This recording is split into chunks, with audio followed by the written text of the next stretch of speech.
feeling like a shark in a shrimp tank. Big fish, small pond in the shrimp tank. You are listening to the Seattle Shrimp Tank, streaming to you live on Facebook, and you can catch us every other week on Wednesday at 3 p.m. Pacific Daylight Time from the virtual Whedon Unleashed studio here on Facebook until we resume broadcasting in our physical studio. I'm Brad Berger, along with my esteemed co-host Dan Whedon, and you can always catch a replay of the podcast at shrimptankpodcast.com/Seattle and through iHeartRadio, Spotify, and Google Podcasts. And also, don't forget to subscribe to our podcast on iTunes so you never miss an episode. And if you are subscribed, please rate our podcast on iTunes. Your feedback helps us grow and improve. Our guest for today's podcast is Bob Mighell, CEO of Tilting Motorworks. Welcome, Bob. Thank you for having me. Welcome, Brad. Hey, it feels like a long time. It's been like 3 weeks since we were together. I think it has been. I've been enjoying a little bit of time in the sun in Eastern Washington. You've been wearing sunscreen, I hope. Sunscreen? Yeah, when appropriate, yes. Okay, all right. Hey, listen, we got a great show today. I wanted to share something with you, as we always have a little monologue or dialogue or whatever it is. I had my granddaughters 3 and 18 months. Hard to believe because neither were born when we started this podcast. No, their births were both announced. They were both on a show of the Shrimp show. Tank. So we could have live streamed back then. I don't know how my daughter would have liked that, but they were both here for about 4 days over the Labor Day holiday. And I have to tell you, I've learned something from those little tykes. The 3-year-old and the 18-month-old taught me something, Brad, that unfortunately they're probably going to forget at some point soon, but it's a great reminder for us adults. Would you care to know what that is? You know what? I would. Since you teed it up that way. I teed it up that way. Here's the deal. For both of them, and especially the younger one, they absolutely, completely live without question in the moment. Yeah. In the present. What happened 5 minutes ago means nothing. Whether they fell, they tripped, they pushed each other, they got put into timeout or something like that. By the way, they're at a point where they're throwing things at each other. So timeout has. I'll tell you this, Brad. This is how in the moment Ellie is. I had to tell her, she's in timeout, or did she want to go to timeout? Which I knew the answer no. She goes, I'm going to put you in timeout, which I had no response to. So, but besides that, these little girls are in complete being in the present mode. And as I was watching them, giving Barb a break, I realized I was helter-skelter in my brain. I was thinking about business stuff. I was thinking about personal stuff. I was thinking about watching them. And I realized in order to be a better watcher of them, I had to match their in the momentness. Mm-hmm. And so I want you to speak a little bit about how important it is for all our listeners, entrepreneurs, and everybody about being present. Well, I think one of the things is we were talking about, obviously from a life coaching standpoint, I talk to clients a lot about this concept of being present. Because it's very easy in our world today with just all of the information that comes from us from, all sources 24/7, if we wanted it to, and probably even when we're sleeping, right? We're thinking about stuff that's either happened or is going to happen. And the problem with that is it's a massive distraction. And if I were to relate that to business, right, it's either the concept of dwelling on the past and mistakes that we've made or things that we wish that we had done differently, or constantly looking around the corner to tomorrow, next week, next month, next quarter, and forgetting about what we're doing in the present, in the moment that we're at. So I think that's really particularly germane. And I think if we were to apply that to the current state that right. many of us are in right now, with what I'll call uncertainty, yep. right? That's swirling around us. I think it's even more important to be focused on those that are around us, and that which it's our family, our friends, our clients, just to make sure that our focus is where it needs to be, which is right where we are today. And you're going to tee it up, right?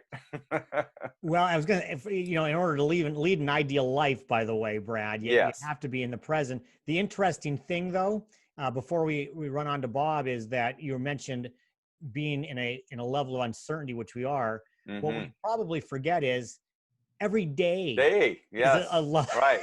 It's even pre-COVID, I we have thought no it idea was what's going to happen tomorrow. no idea. So, but I do know what's going to happen next. You know what I know is There we going to go. happen next? I'm going to introduce Bob Mighell. You're going to actually introduce his bio.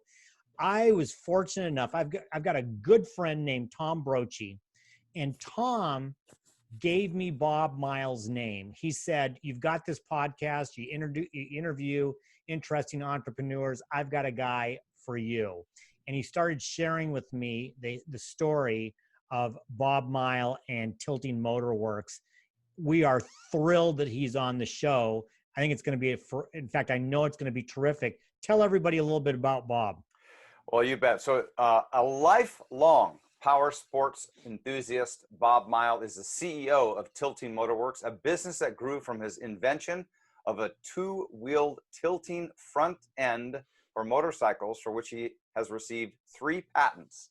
Born from the need to reach higher speeds while maintaining better control during cornering and braking, his design took Bob to Bonneville Salt Flats in Utah, where he set absolute land speed records in 2012 and 2013 for 3-wheeled motorcycles. At the age of 18, Bob rode his motorcycle from Seattle to New Hampshire to study mechanical engineering at Dartmouth College. Bob started his first business in the early 80s, building snowboards in the basement of his engineering school and testing them at the local ski areas. After graduating from Dartmouth, Bob went on to obtain his MBA at the University of Washington and to found World Medical Equipment, which he ran for 20 years before turning his attention to his need for speed. Welcome to the Seattle Shrimp Tank, Bob. All right. Happy to be here. Bob, you and I were chatting just a little bit before the show, and you came up with a brilliant idea, and you probably are full of brilliant ideas. Your toys are very visual. Yes, they Bob, are. would you be so kind? Would you be willing to give us the nickel tour and show us? I mean, we couldn't have done this, Brad, if he was in our studio. No, not at all. Would you mind showing us your shop? Like I could have actually ridden one of the vehicles down there, but we weren't meeting up. So we'll just kind of do a quick wander here out to the shop. He's tilting his lap. We're in Tilting Motor Works, and he's tilting his laptop right now. Into the closed door here, and we'll show you what we have. If you hear a little mechanical stuff in the background, that just means we're building cool machines. So the first bike I'll show you is this little baby right here. This was actually the original prototype built back probably around 2005. And back then I had this idea. I was a longtime motorcycles enthusiast, and actually I also owned a Porsche 911 at the time. And what I was trying to do is figure out a way to get a motorcycle around the corners quicker and faster than I could. And I realized the limiting factor on a motorcycle is that it has a single front wheel. And under heavy braking, 70–80% of your weight transfers to the front of the vehicle. So if I figured I could get 2 wheels on the front of a bike, I could actually increase my braking capacity and also increase my cornering. And so the first one I built was on this little Honda 250 Rebel here. And I chose this bike for 2 reasons. One, I had taken the original idea up to Western Washington University that has a vehicle design program. And I asked the guy if he'd help me take it on as a student project and build this prototype for me. And he'd been involved in the automotive industry for 30–40 years and told me under no circumstances that this idea had been tried before, had proven unstable and wouldn't work. So he wouldn't take it on as a project. Well, that was pretty much all the encouragement I had to actually build this initial prototype. A little 150 Rebel. I could buy it for $1,000, take a Sawzall to it, cut it up, and make it work. And I kind of refer to this bike as my bits of bike because it's made of bits of this and of bits of that. The tires on the outside, those are actually dually truck tires that were machined down to actually work and make this thing lean. The rest of it, I've got bits off of a 1947 Jeep. I got Chevy valve springs for my, and I've got a Schwinn bicycle steering head as part of my steering components.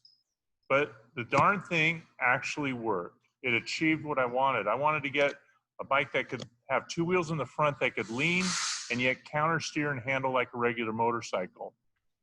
So once I proved that out, I had a problem with the suspension system that I didn't quite know how to solve until it took me only about 1.5 years to figure out before I built my second prototype. Well, I went from 250 cc's and about 25 horsepower to 1,200 cc's and about 125 horsepower. So I solved my horsepower problem, and I actually solved the suspension issue by building basically a dual A-arm style independent front suspension. Then this bike, after I proved out the concept on that one, you can see on the back of this bike, I've got that nice little blue tank on there. Nice. That's nitrous. We decided to go down to the Bonneville Salt Flats and set a land speed record on this motorcycle, which we did back in 2012. We were able to get it up to a top speed of about, the record we have is at 134 miles an hour. And once we fired up the nitrous, I was able to get it up to about 145. And then we ended up burning a couple holes in our pistons. So that was the end of that run. But we were getting this real market for it, interest in this. I'd take these motorcycles to the motorcycle shows, and people were really interested in this concept. And then so we decided to build them more for customers. And so this is one of our current products here.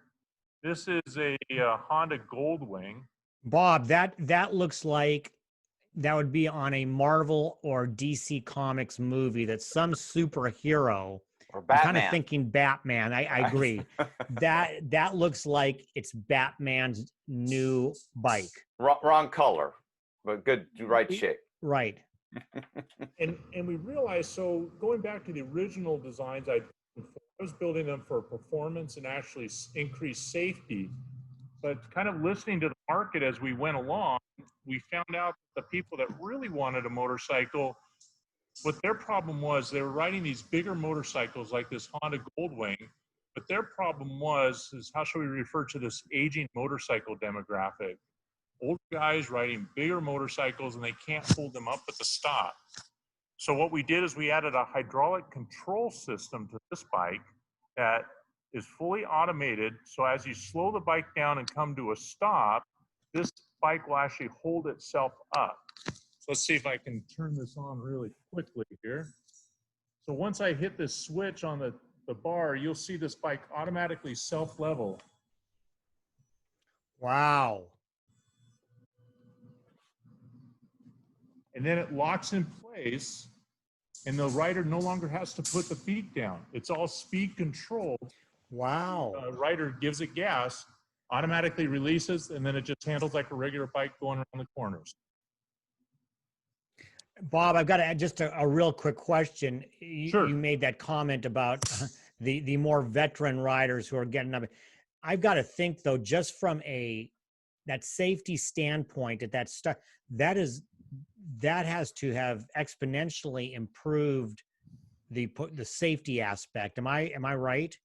Oh yeah, no, it's been quite interesting to me because we've talked about for a long time about the increased safety for the motorcyclists, and we don't intentionally go out and test the safety aspect of it in a way that our customers do. And we've actually gotten feedback from a few of our customers that have unfortunately been in accidents on our motorcycles that have been converted. And one rider was actually in a roundabout, and a woman in a truck T-boned him. But because he had this triangle of protection around himself, he was actually able to roll off the bike, pick it up, and actually ride away from the accident. And wow. if he had been on two wheels, he probably would have been dead. That's amazing. Another one of the bikes we're doing here in the shop. So this is an example of actually what we do. We take there's Brady working away. Say hi, Brady. Hey, Brady. So what we do is we take a motorcycle into our shop, and then we remove the front forks and front wheel, and then this front end that Brady's kind of getting aligned right there bolts right onto the bike. And so along with the Hondas, let me sneak behind you here, Brady. These show other bikes we do as well. So here's an example of a couple Harley Davidsons that we've done. And so those are the fully converted bikes. Wow. So there you go. There's kind of a quick tour. And then we got other cool stuff in the back too. But So look, I'm going to ask a quick question, and Brad, Oh my God, I've got, you know, you probably have a ton. So let me ask one really quickly. You obviously have different. You have Harley Davidsons. You might have Honda. You have Kawasaki. Is there any issues with the dealers or the bike manufacturers on what you're doing? Have you run into any issues with that? no, actually, what's interesting, if you remember back to that initial prototype I built on that little Honda 250 Rebel, I had so highly modified that bike, I had to take it to the state patrol to get it relicensed and re-inspected. And the state patrol kind of actually led me down the current path of our company. And they kind of, well, you can imagine me rolling into their shop to get this thing inspected. They were literally scratching their heads going like, I haven't never seen like this before. And what they told me was, they go, well, do you know why you're here? And I said, well, I added this third wheel. And they go, no, it's not adding the third wheel. It's because you cut the frame. You know, a motorcycle is classified as having 2 or 3 wheels. As long as you don't cut, weld, or drill onto the frame, it's basically still classified as a motorcycle. So he said, what you want to do is you want to bolt on your conversion. So our conversion is simply a bolt-on conversion, and you can take the bike back to the stock configuration anytime you want. And in that way, it's just viewed by the state as an accessory. So basically, answer your question about the motorcycle companies such as Harley Davidson and Honda, them, it's just an accessory that a customer can add to the motorcycle. Whether they change the seat or the handlebars or the exhaust system, it's no different. well, Bob, I've got I just, you know, dozens of questions Shoot away. as someone who has been around things that move, you know, aircraft, motorcycles, cars, etc., my whole life. The question that I've got, as you were kind of walking through that first design and the comment that you made, and I just want to get some clarity on that, you know, because you see these cafe racers, right? You know, that the hard leans, and, you know, then they're leaning back and forth, and I think their knees are potentially grazing the, you know, the ground. So I know that you said that, you know, from a safety standpoint, and you could corner better or whatnot. So what were you using as, you know, kind of your criteria? Because the question I would have is, a bike of, say, equivalent horsepower CC, Right. 2-wheel versus 3-wheeled. If you were to take that on a race course, would the 3-wheeled version with the 2 wheels in the front be able to outmaneuver and outrun or keep pace with, you know, what I've just described, these cafe racers that, you know, flip back and forth? And people are amazed at the performance I'm able to enhance and get out of a Harley Davidson, because normally Harley Davidson and performance aren't really used in the and so by adding, again, going back to what I was really trying to do, I can actually go harder into a corner because I can brake harder, and then I can accelerate out of the corner harder because I don't have to worry about a single front wheel sliding out on me. So the answer is yes, the performance is easily equal or better than a stock motorcycle. And our front end does not limit the lean angle of the stock bike as well. So basically, you can take a corner until you're scraping your floorboards or whatever. Whatever you could on your normal bike, whatever metal part would scrape first, that retains. I've got Brad, we have to do a little maneuvering. So here's what Oh we're going my to do. gosh, we're already there. We're actually past. We've gone a little long. So here's what we're going to do. We are going to take a commercial break. And when we come back with our guest, Bob Mighell with Tilting Motor Works, for our hot or not section of the show. And Brad, we may do a very small hot or not because we got way more questions. Oh yeah. I am going to find out though about international. I'm going to ask Bob a hot or not question about international. So don't walk away. We'll be right back with more of the Seattle Shrimp Tank.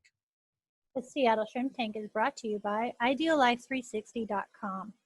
What would it be like to be in the best shape of your life, both physical and mentally, every day for the rest of your life?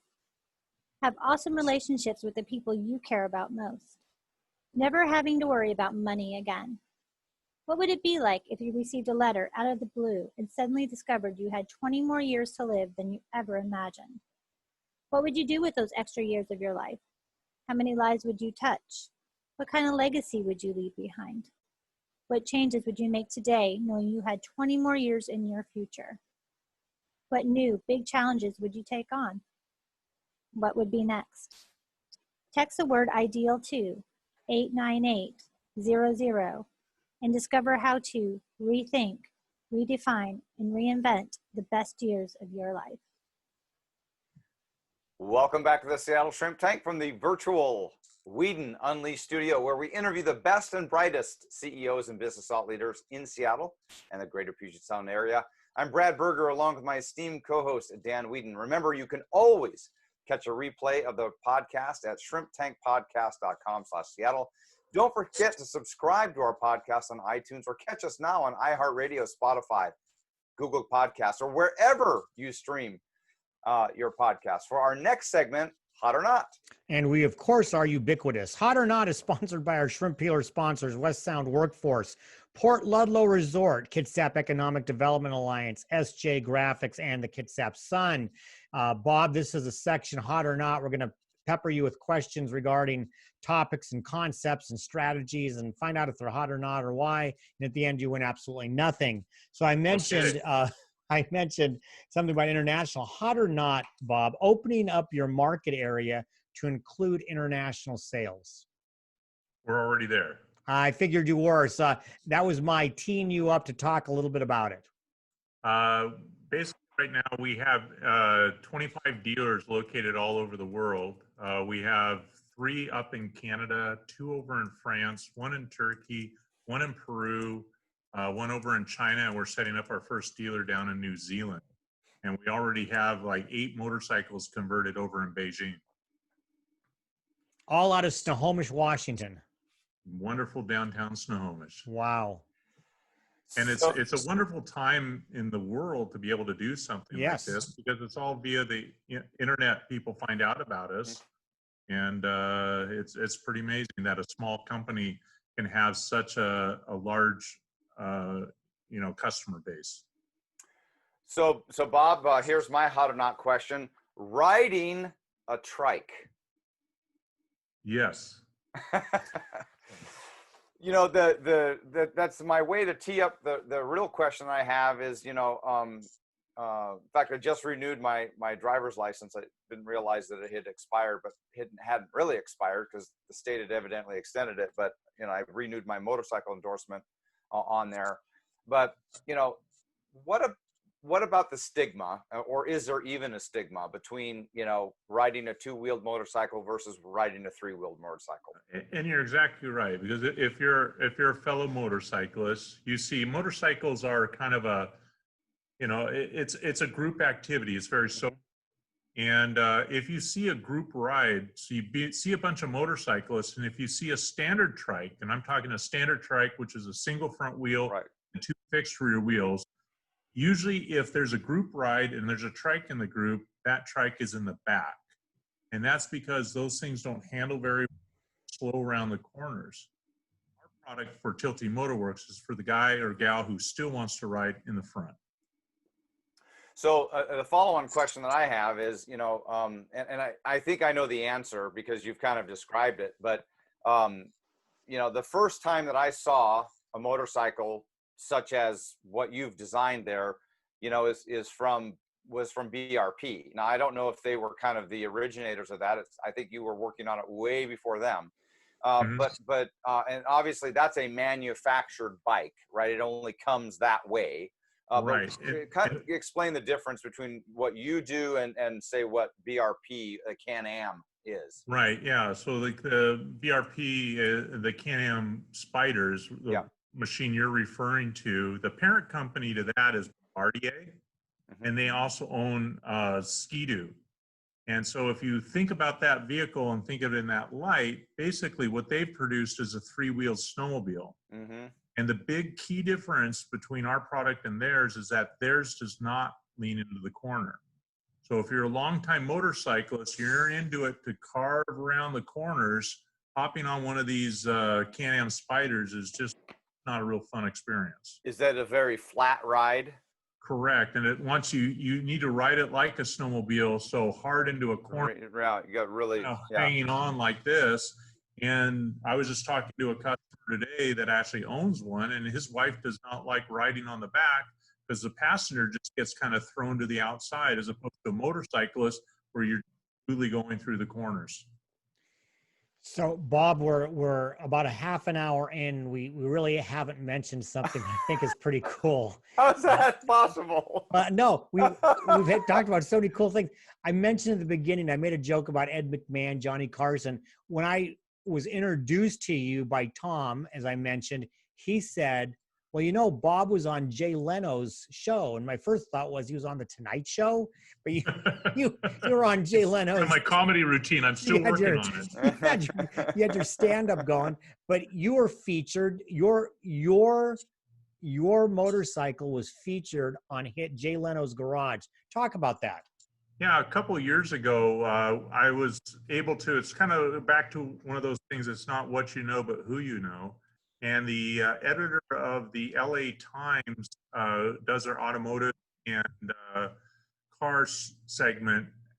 I knew him, and he had done an article on Tilting Motor Works, and I was down in LA visiting with him. And as people in LA do, he was having a conversation and dropped them over at Jay's Garage the other day. I'm sitting there going, really? You know Jay Leno? I mean, introduction. Long story short, and I was actually able to get an introduction to him, and took one of my bikes down to, actually we took two of the motorcycles down to his shop, and was able to film a segment on that. And at the time, we were able to spend the entire day in his shop and look around at all his really, really cool vehicles. But that episode is still up, so if you just Google Jay Leno and Tilting Motor Works, you'll find it. Well, I think it's on your website too, isn't it? Yeah. Oh, yeah. Well, send them to your website. Go to tiltingmotorworks.com. Tiltingmotorworks.com. Well, here's the question I want to know. And so now, how many of Tilting Motorworks motorcycles does Jay Leno now own? Actually, Jay Leno is a very esoteric motorcycle collector, and he likes old European motorcycles. No kidding. Yeah, very, very expensive old classic motorcycles. I'm sure you could convert one of those for him. Actually, in the episode, he had just purchased a collection from Europe of these classic motorcycles called Bruff Superiors. Each of these motorcycles is probably worth $100,000 to $500,000 each, and he had just bought 25 of them. So when he gives me, so in the interview, if you watch, he gives me this softball question of, hey, what motorcycles do you do? And I go, well, we do Hondas, Harley Davidson, and Bruff Superiors. And you can just see in a moment, he just looks over at me, gives a little on to the next question. Kind of like, you are not touching one of my Bruff. But it was really cool. At the end of the interview, he goes, so you like Bruff Superiors? Here, let me show you. I got a bunch of them. And so he gave me a personal tour of his motorcycle collection. That's wow. awesome. Hey, you know, But, very nice guy.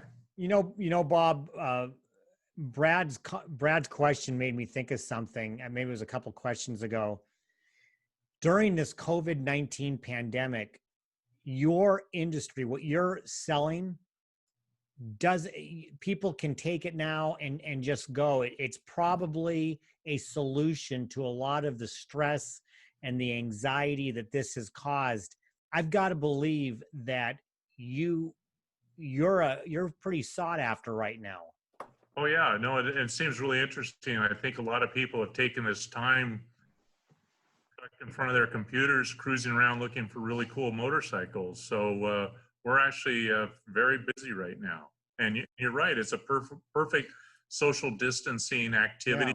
You know, my wife and I took one of our bikes out to up to Friday Harbor over the Labor Day weekend and take them on the ferry. The best vehicle to take. Brad, I'm going to give the next one to you. Well, I was just wondering how are we doing on time, because it sounded like we were going to have to go to a commercial break. Sue is managing. No, Sue's made it work. She's going to let us know. So you can keep going until I tell you to stop. Okay, well, fair enough. So the question I had probably is better for a Plead the Fifth, but you know, from a hot or not standpoint, you know, what brand of bike do you find to be the funnest to work on?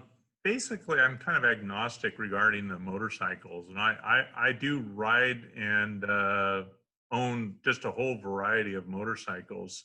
Uh, before I got into this whole tilting motorworks, I mostly owned Yamahas, Hondas, BMWs, and it's only been since I've got into this whole motorcycle world, I realized that Harley Davidson's just a juggernaut in the business. Mm-hmm. And they sell, of the bikes over 750 cc's, Harley Davidson sells half of them.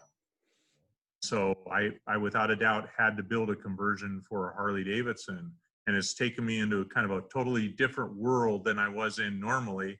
And I go to motorcycle shows and I find myself having conversations with the Banditos and Hells Angels and Mongols down in LA. It's been really an interesting ride.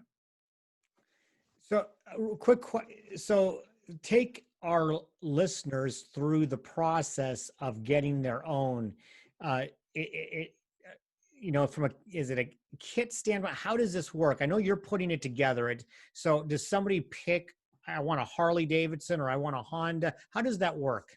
Right, yeah. So normally the customer either owns the bike or purchases the bike. The one that I showed you on the rack that's actually being built right now, that customer lives out in New York. He bought the bike brand new in Everett. I went and picked it up. We're converting it. He's flying out this Friday to ride it.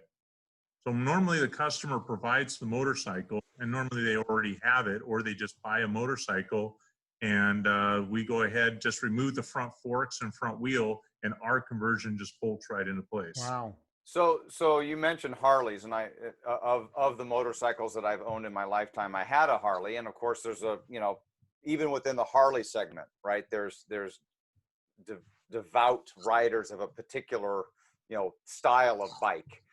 Sure. Will your conversion work for any of them, or are there only specific models that you can Yeah, pretty convert? much what we found is our market is a larger touring motorcycles. Yeah.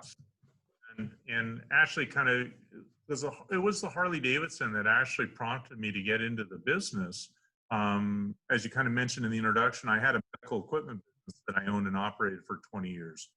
And I just started working on this two-wheel front end just because I dreamed it up and I thought it was kind of cool. And someone told you couldn't do it.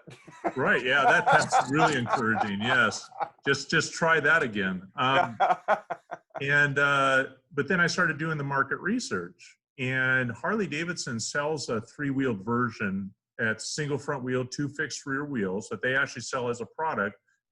They call it the Tri-Glide, and they sell 15,000 of those units a year at $35,000 each. So that one product line for Harley Davidson is $500 million, and our products out in the shop just blow the wheels off of them in performance. Well, you know what we have to perform now? Now we have to go to break. So we're going to take a short break to hear from our sponsors. And when we come back with our guest, Bob Mighell, for our famous Plead the Fifth section of the show, we are going to find out a little bit more about Bob's nickname. Don't walk away. We'll be right back with more of the Seattle Shrimp Tank. The Seattle Shrimp Tank is brought to you by our studio sponsor, Read and Unleashed. As a business owner, you do not have a professional life and a personal life. You have a life. and that life is full of opportunities and obstacles. Your business is a vehicle to fuel your life. If you run out of fuel because of a crisis, then your entire lifestyle is affected. Dan Meaden works with small and medium-sized business owners to ensure that no calamity is fatal. Dan focuses on accelerating business growth while at the same time planning and implementing strategies on preventing, mitigating, and recovering from those obstacles of business and life. Through his consulting work and partnership with First Underwriters Insurance to finance your risk, he'll make sure that you, with confidence, unleash the value of your business and lifestyle. To get a complimentary review of your situation, call Dan at 360-271-1592 or email him at dan@danweeden.com.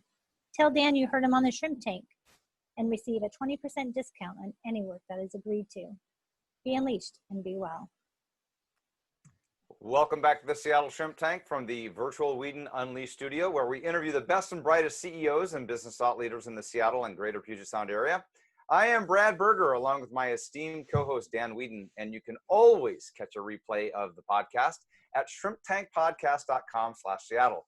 Don't forget to subscribe to our podcast on iTunes or catch us on iHeartRadio, Spotify, and Google Podcasts.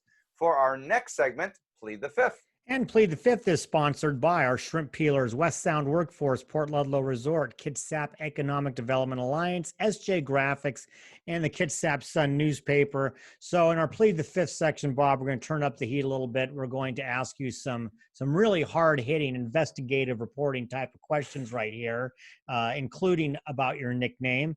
And again, at the end, oh, by the way, you only get one Plead the Fifth. You can only fair catch once.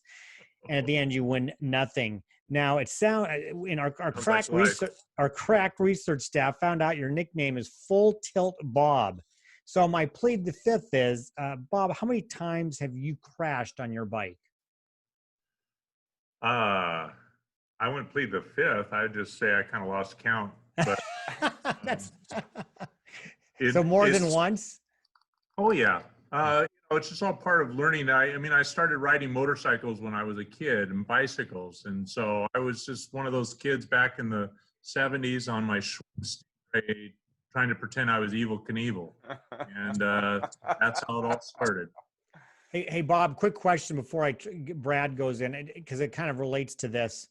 If you had somebody who had not been a motorcycle rider, and they look at this and say, you know what, I actually feel a little bit more comfortable and maybe safer while still being able to get the full experience of it.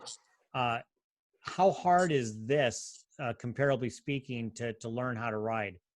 I'm actually a big motorcycle safety nut and proponent regarding education and just practice. And I always recommend, nobody's ever ridden a motorcycle, they actually start with a smaller motorcycle and work their way up.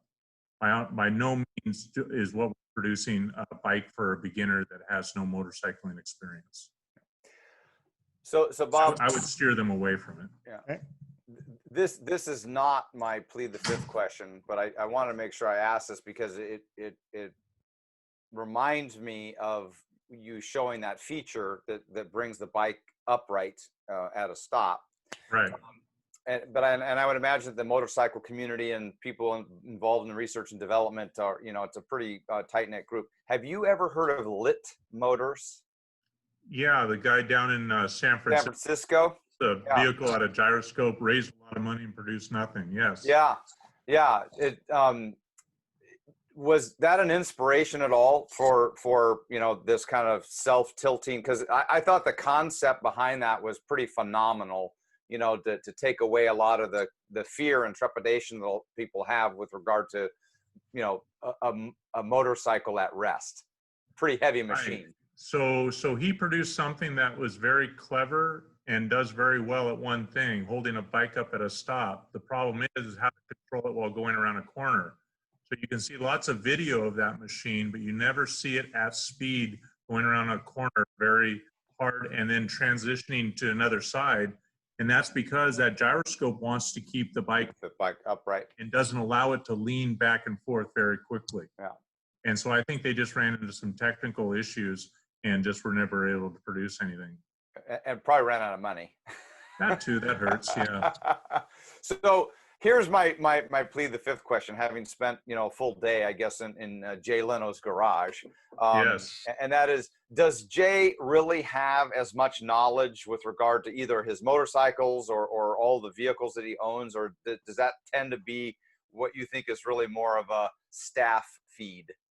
No, he is actually very knowledgeable on all vehicles, even stuff that he doesn't own. The day we were down there, he was filming also an episode.